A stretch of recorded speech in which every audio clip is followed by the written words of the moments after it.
Agradeço ao presidente da mesa, Paulo Paim, pelo convite mais uma vez. Frei Davi, mais uma vez, manda um abraço caloroso a todos. Aqui é o coordenador presidente de São Paulo, da Educafro. Já são mais de 85 núcleos espalhados por todo o Brasil na preocupação da educação dos excluídos, né?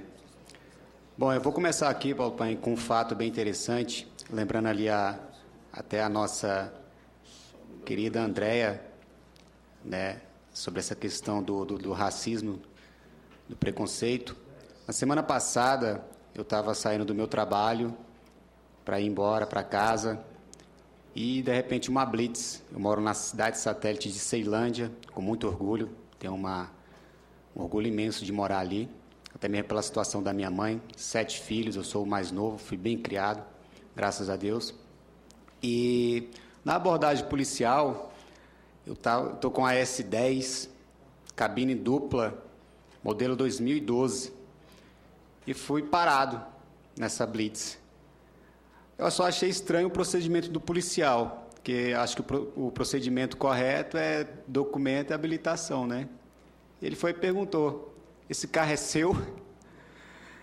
E eu fiquei calado, peguei o documento, a habilitação, entreguei para ele, e pensei comigo, será que tem alguma placa de vendas nesse carro? Ele está interessado nessa placa, mas em nenhum momento eu ia falar isso, porque senão eu estava numa situação vulnerável, né?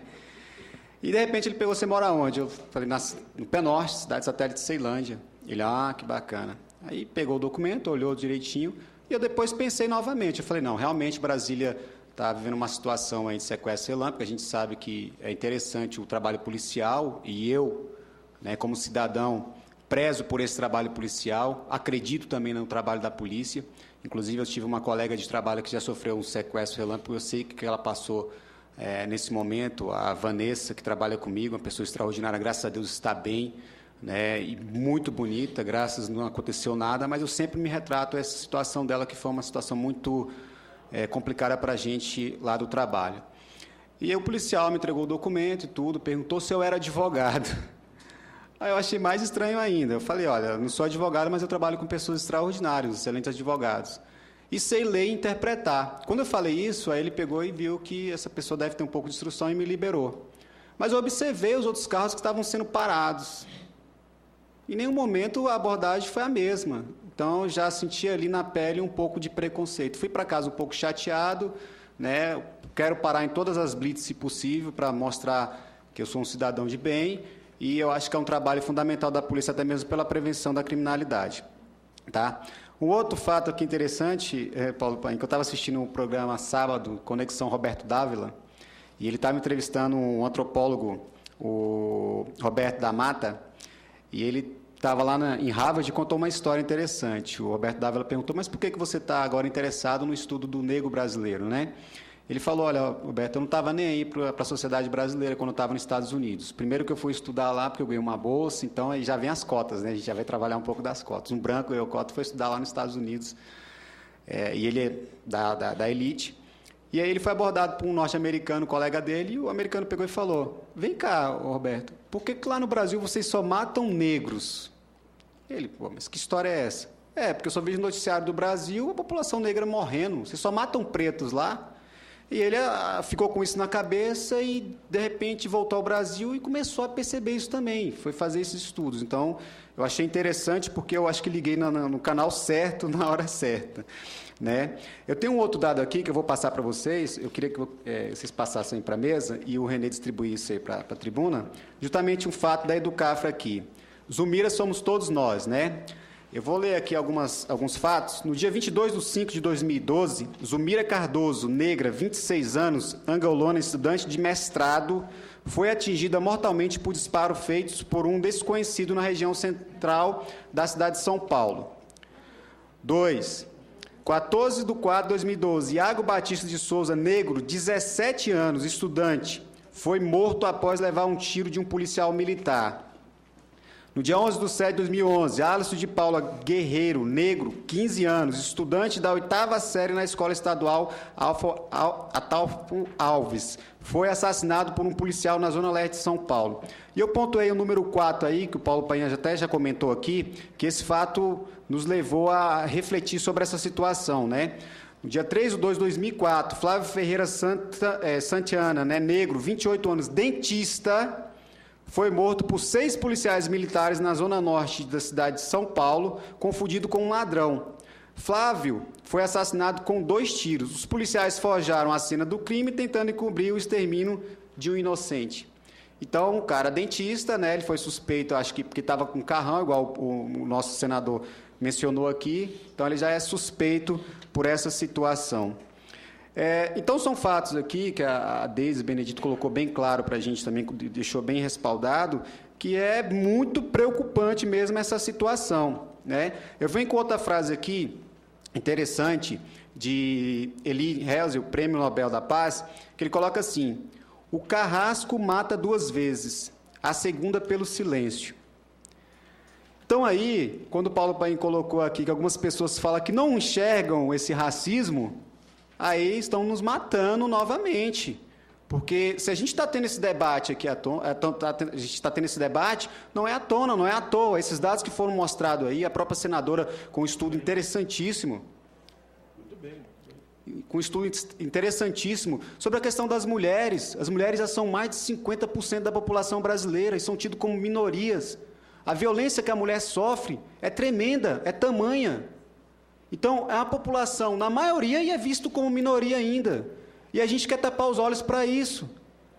E se é negra ainda, pior é a situação, porque quando ela vai procurar uma orientação no Estado, vai procurar uma delegacia, às vezes é tido como chacota. Inclusive, aqui eu também tenho interessante, eu quero até parabenizar o governo do Estado de Pernambuco, que elaborou uma cartilha do racismo, como você deve agir, procurar uma autoridade. Então, o nosso papel é mostrar essa educação para essas pessoas que não estão tendo um acesso adequado para esse tipo de informação.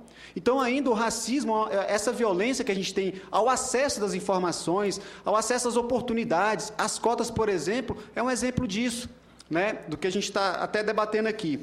Uma outra situação que eu quero colocar aqui é a respeito do senhor Humberto, coordenador dos estabelecimentos particulares de ensino, que nós tivemos um debate aqui na Câmara, na TV Câmara, foi até interessante, um debate bem acalorado antes da sanção da lei das cotas, e ele veio me questionar uma seguinte situação.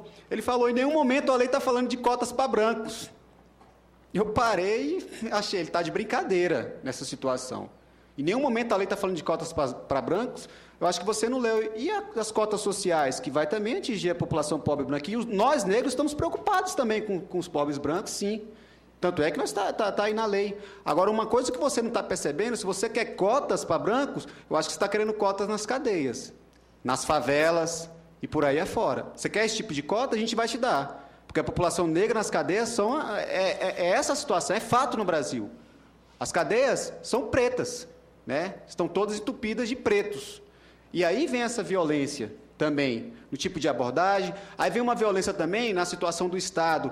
Como vai julgar alguns crimes de pessoas inocentes que estão nas cadeias também apodrecendo lá por ser suspeito de um crime, né?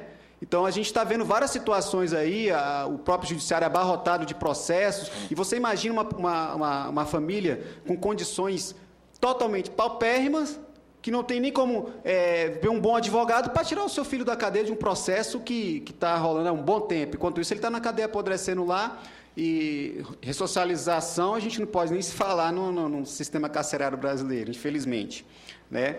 Então, eu tenho um outro dado aqui, uma charge também interessante que eu não poderia deixar de falar, né? Já mandei até pela internet aí, a gente está mandando aí no Facebook, nas redes sociais, para que as pessoas discutem né, nesse mês da consciência negra. A charge começa assim: eles são donos dos bancos. Aí vem até a questão da Deise que colocou aqui. A gente vai procurar um gerente, nós não nos enxergamos em um banco. Nós não nos enxergamos no hospital na questão dos médicos negros, né? A charge fala assim: eles são donos dos bancos, são donos das escolas, só eles aparecem dando entrevistas na TV. Só eles aparecem fazendo papel importante na novela. Sabe, Maria, até eu que sou mais bobo, no lugar deles também seria contra as cotas raciais para negros, né? Então, assim, é uma charge que dá para a gente poder fazer uma boa reflexão do que é. E esse programa que está passando aí, a Subúrbia, eu queria vê-lo com bons olhos, mas, infelizmente, não dá para a gente engolir um pouco essa situação. Por quê? Porque quando um programa desse passa na televisão com um negro, com o papel principal, ele sempre vai ser favelado, vai ser analfabeto, vai ser...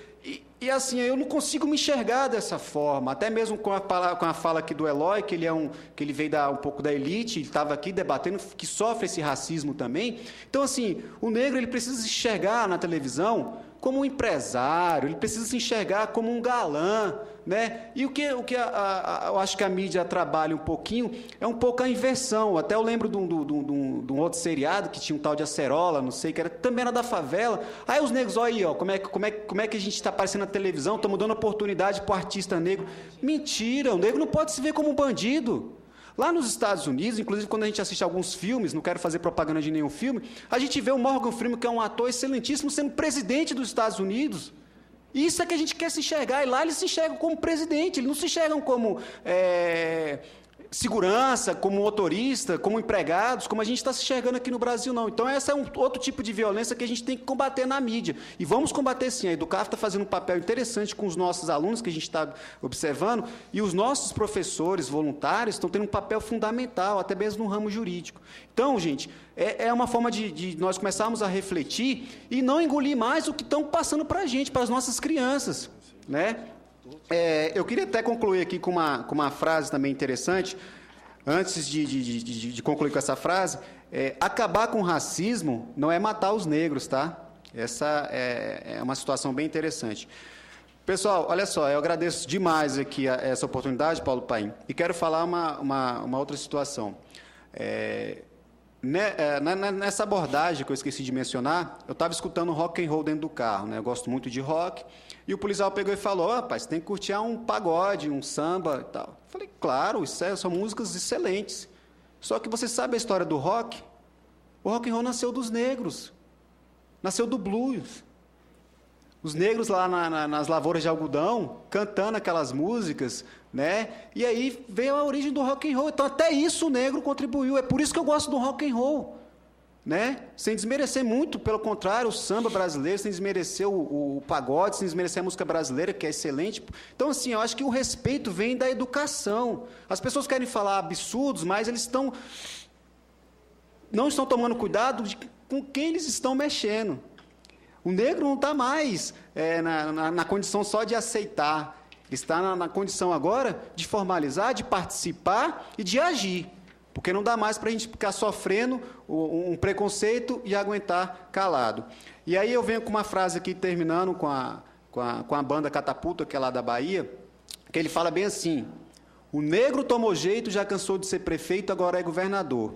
E eu, esse ano, tenho a felicidade de mudar essa frase mais uma vez. O negro tomou jeito, já cansou de ser prefeito, agora ele é presidente do mundo. E vocês vão ter que engolir essa situação. Por quê? Porque a oportunidade está sendo nos dada e nós não vamos perder esse tipo de oportunidade. Obrigado, Paulo Paim, pela oportunidade.